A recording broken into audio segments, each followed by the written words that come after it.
Human resources employees, what are your worst human resources nightmare stories? Story 1.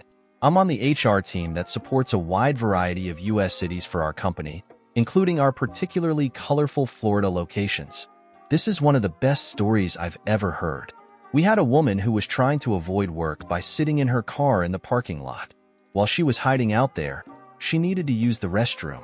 Instead of going back inside, or literally doing anything else, she decided to pee out of her car window. Even though I'm also a woman, I was both impressed and disgusted by the sheer physics of this feat. She had stuck her bare ass out of the window and just went for it. Unbeknownst to her, a male coworker arrived late that day due to an appointment. As he drove past to find a parking spot, he got a full view of the incident. Naturally, he reported it to us. One of our HR team members had to investigate, and sure enough, the parking lot cameras confirmed his story. When HR confronted the woman, her response was, "Well, how did he know it was me?" It could have been anyone. Fair enough, we thought. The cameras weren't exactly CSI grade zoom, so we could only see the bottom half, making it harder to confirm her identity. So we went back to the male coworker and asked how he knew it was her. His response? "Oh, it was definitely her. The face tattoos are pretty recognizable. We definitely don't get paid enough for this." Story 2. I came into work early for a morning shift. I work in an industrial lab. As I arrived, I heard noises coming from the back corner of the office area, but they were too distorted to make out clearly. Curious, and thinking I was the only one there at 3 a.m., I headed that way to see what was going on. That's when I saw my lab manager going at it with the district manager, her boss, while the HR rep for the district sat there, enjoying the view. I immediately noped out of there, went straight to the lab, and did my best to erase the entire event from my memory. Story 3. I once watched a guy blatantly lie on his recruitment form as he was filling it out right in front of me. It was total nonsense. Apparently, he was 15th in line to the throne, had attended Eton, studied at Oxford, and served 9 years in the army after training at Sandhurst. Not bad for a 21-year-old who had, in reality, spent 3 years in a young offenders institute battling a drug problem. Story 4. My friend was hiring for a staffing agency while in college when a guy we went to high school with came in looking for a job. He told the candidate there were 2 positions available. One paid $10 an hour, and the other paid $11 an hour. The only catch? The $11 an hour job required a drug test, and if you failed, you wouldn't get either job. The guy said he wanted the $11 an hour job. Now, we knew him well enough to know he liked smoking, so my friend made sure to reiterate the drug test rule. Dude insisted he'd be good to take the test on Monday. Monday comes. He takes the drug test, pissed hot for weed, cocaine, amphetamines, and some other shit that clears out of your system in about 48 hours. Story 5. My job is a constant human resources nightmare. Boss has slept with coworker A. Coworker A is married to coworker B. Coworker A and B have been, unhappily, married for about 10 years. Coworker B has no idea, despite inviting boss over for dinner every other week. Boss is now dating a new coworker, my best friend, LOL, and has already gifted her $2,000. Meanwhile, another coworker with cancer could barely afford his bills while he was still working. My other boss, who owns the lesser half of the company, has called me a narcissist in a meeting. Literally told me, there's no such thing as business ethics, and that's just the past couple of months. I've been here 4 years. Oh, and we don't have an HR department. Story 6. I'm not in human resources, but my previous senior manager was infamous for sleeping with colleagues, despite being married with kids. Before I even started working there, I remember seeing a huge banner plastered across a footbridge. Every employee driving home had to pass under it on their way to the motorway. The sign read, "Joe blogs, not his real name. Cheating bastard." Turns out, he was cheating on his wife with a team leader from another department, and cheating on his mistress with yet another team leader from a different department. Both team leaders found out about each other and had a massive fight right in the building's reception area. By the time I started at the company, neither of them worked there anymore. Story 7. I work in recruitment, so not exactly HR. A guy applied for a job that required a DBS check, police background check. He filled out the form, and all his other checks went through smoothly. Then the DBS check came back. He had a criminal record. Now, on our end, only the applicant's future manager and a senior member of our department can see the results. He called the department, angry that the job offer had been withdrawn. Then he sent a long email, begging for another chance. In the email, he explained that when he was 17, he had beaten up 2 women, threatened the police with a gun, extremely rare in the UK, especially in the 1970s, attempted rape, and this guy wanted a job in a hospital. Yeah, that's a no, mate. Story 8. Not an human resources employee, but a manager who was handed an human resources nightmare to help resolve. Someone will get a kick out of this. Background. I was working as a teller manager in a small regional bank. My branch had 6 small colleges within a 30-minute drive. The company liked to hire college students as tellers because they usually didn't want full-time work, meaning no benefits, making them cheaper to employ, and their somewhat random availability made it easy to schedule even the unpopular shifts. All of the tellers in my branch were college students. I got a call from the regional human resources manager. He was transferring a teller to my location from another branch, across town, who had been nothing but a headache. I was instructed to document every single thing she did wrong, no matter how minor. Apparently, she had ticked off all her co-workers at her previous branch by filing HR complaints against all of them. I'll call her TT, transfer teller, from here on. I was able to get more details from one of her previous managers. TT was a student at one of the local colleges, but her only hobbies were riding her horse and going to church. The only things she ever wanted to talk about were her horse, her beliefs, and trying to convert co-workers to her religion. Talk about anything else, and she'd find a way to connect the topic to violating her beliefs. Criticize her or talk about something she wouldn't do, and she'd file a harassment complaint.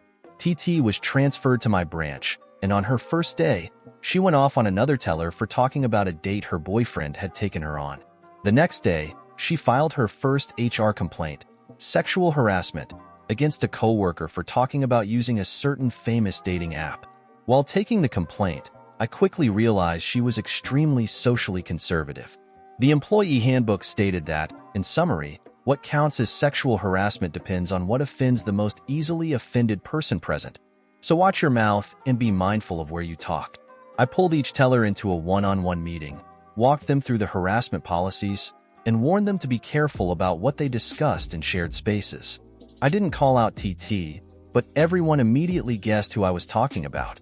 Word about her had already spread through the grapevine. Over the next few weeks, she filed a new complaint roughly every other day. All of them were about coworkers doing normal things for 18 to 22-year-olds, such as a coworker mentioned going to a party and having a one-night stand. A coworker hugged her boyfriend when he brought her lunch. A coworker wore a blouse that showed a bit of cleavage. A coworker refused to get up early on Sunday to go to church with her. Morale tanked. Everyone was stressed coming into work. Most of the staff avoided talking to TT altogether. I kept complaining to the HR manager, who just kept repeating, document her infractions, so I started documenting everything, every minor mistake, categorizing them, and submitting formal write-ups to HR whenever I had enough of one type of infraction. I don't even remember how many I wrote. I was sure we'd be stuck with TT for months before I had enough tardies or drawer errors to get HR to fire her. But then, after about a month, she made the mistake we needed. There's a well-known religious group in our state, with its HQ in our city. Their religious leader occasionally came into our branch. For some reason, he liked personally handling deposits and transfers. It didn't take much to get him preaching on a topic, but everyone knew to smile and nod while finishing his transaction. But TT? She couldn't do that. Apparently, her church had major issues with what his church taught. He came in one day to run a transaction. She called him next in line. While processing his request, she recognized the name of his church. They started talking, then arguing, then she was full-on yelling at him.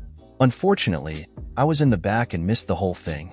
Fortunately, I was still in the bank, so it went on long enough that her customer took offense. She was dragged into the back to separate them. He then filed a formal complaint, which I wrote up as an official customer complaint. These complaints go straight to a VP and the operations director, but I also CC'd HR. Religious harassment of a commercial customer who happened to have a few $1 million in deposits was more than enough for HR to terminate her the next day. Story 9. Where do I even start? One employee refused to work after dark because he was scared of ghosts. He even asked in the interview if the building was haunted. He was from Asia and refused to take direction from a woman. If I asked him to do something, he'd say, okay, then literally stuff the task between files and storage so I couldn't find it. But if my husband asked him to do something, he practically jumped through hoops to get it done. He also accused every female employee of sexually harassing him because his wife didn't appreciate it. I asked for examples. His best one? A 55-year-old woman, sweet as a grandma, asked him what cologne he was wearing, probably because it smelled like he dumped the entire bottle on himself. At one point, a friend suggested I hire him. I told her we already had, and that it wasn't working out because of his wife's complaints. Her response? Wife? He's gay. Haven't you met his husband? Turns out, at work events, he had been bringing his sister and calling her his wife. Later, after leaving our company, he applied for a job elsewhere and listed my husband as a reference. A woman called for a background check, but since she only had my husband's name listed, she refused to speak to me. She asked a few questions about his duties, and my husband explained his actual role. Then came a long pause on the other end. That's not what he has listed. He said he did. Insert a list of high-level responsibilities, to which my husband replied, those were my wife's duties as manager and business owner. He never had access to those positions. He then went on to explain how this guy never took direction from me. She quickly ended the call. Before we invested in cameras, we had a season where money kept disappearing. We had a good idea who it was, but we couldn't catch her. She manipulated us. This was my first year in business, and I was naive. She always had a new, fake, type of cancer as an excuse for missing work. One day, a client stormed into my office and said she and several others would take their business elsewhere if we didn't fire her. I wasn't originally from this area, so I didn't know her reputation. I only had her reference check.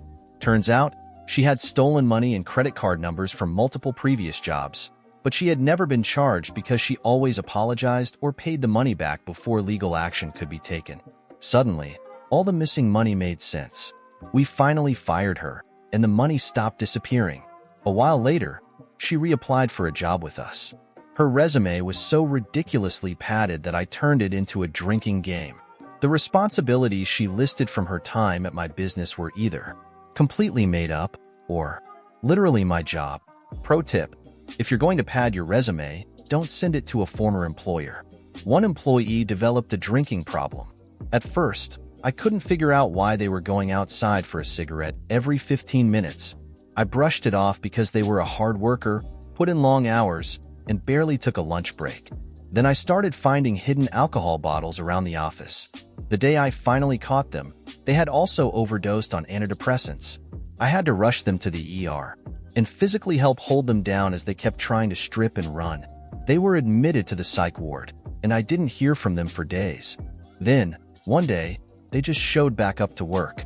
Apparently, the hospital had let them out on day passes because, and I quote, they would be in the hands of a responsible adult. No one had cleared or discussed this with me. One girl started off amazing, on time, professional, great office etiquette. I thought I had hit the jackpot. One day, she went outside for a smoke break and forgot to come back. The next day, I asked her what happened. She just looked at me, dazed and confused, and said, I did come back. I showed her the time clock and security footage. She stared at it, shrugged, and said she had no idea what happened. Then she started missing shifts. One busy Friday, she no-showed and didn't answer her phone.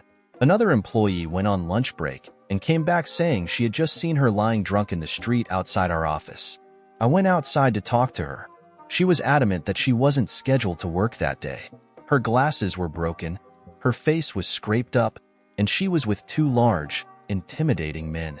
She ran away from me, missed her Saturday shift, then emailed me on Sunday saying she had been hospitalized with a liver infection but would be in on Monday with a doctor's note.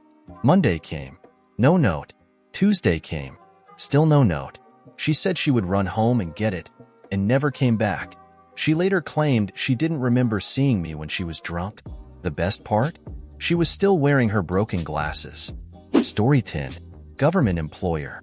Agency management fired a popular program manager who had about 250 employees under him, all of whom loved him. Since he was entitled to a public hearing if he requested one, he demanded it after his HR meeting and his private hearing before the agency brass. The auditorium was packed. All 250 employees showed up to advocate for him. His lawyer opened with a speech about how he was fired for caring too much, for refusing to cut corners, and for protecting his people from politicians trying to score political points. Blah, blah, blah. The crowd cheered. Then, our HR director stood up and was immediately booed. She calmly informed the audience that this man had forged every single one of his employees' legally required assessment forms, the ones that determined raises and promotions. Not only that, but he forged the signatures of all 250 employees sitting in that room and randomly filled out the forms. She then put examples of the forgeries on the big screen. It was obvious. Turns out, he had run out of time and didn't want to get reprimanded for disorganization, which had been a long-running but relatively minor issue for him. So instead, he just forged a massive number of government documents. The entire crowd went silent. Then, 250 people walked out, absolutely furious. He hadn't told any of them the real reason he was fired. Instead, he made it sound like it was random retaliation for being awesome. The craziest part?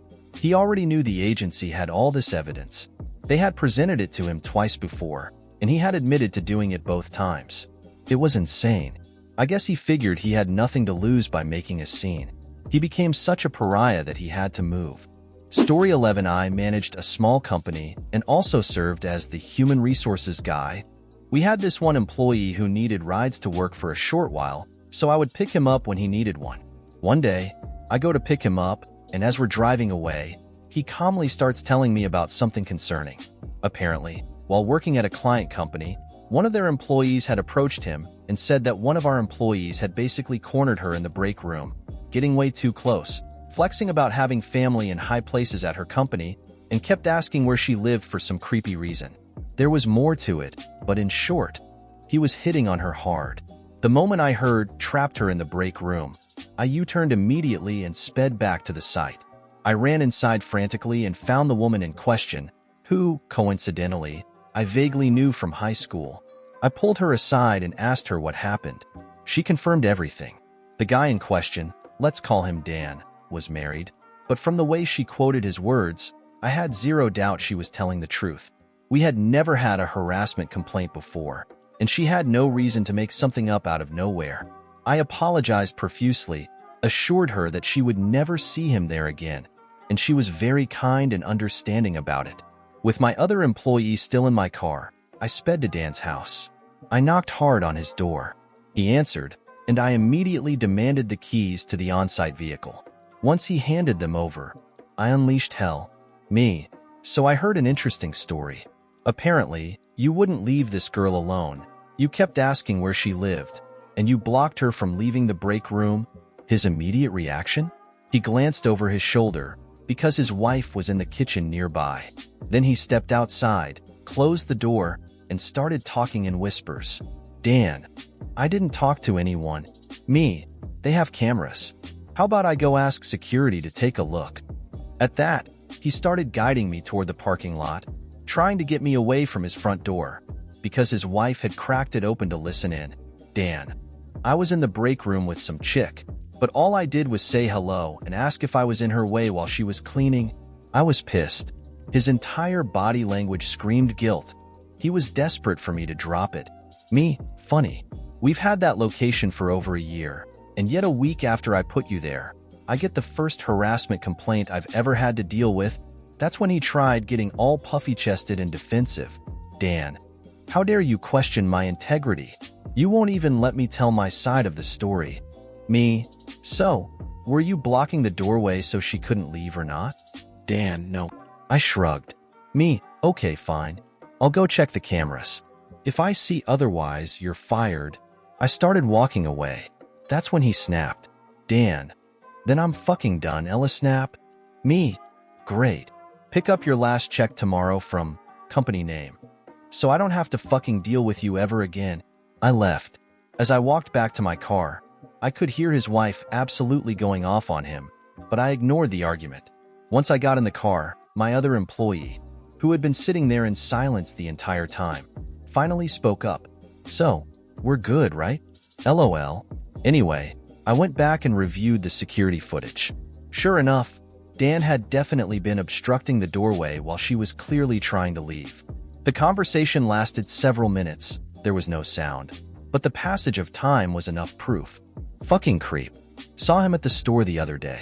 This all happened a couple of years ago. If you enjoyed the video, don't forget to leave a like and subscribe, activate the notification bell, and share a similar story or anything you'd like to say in the comments. See you next time.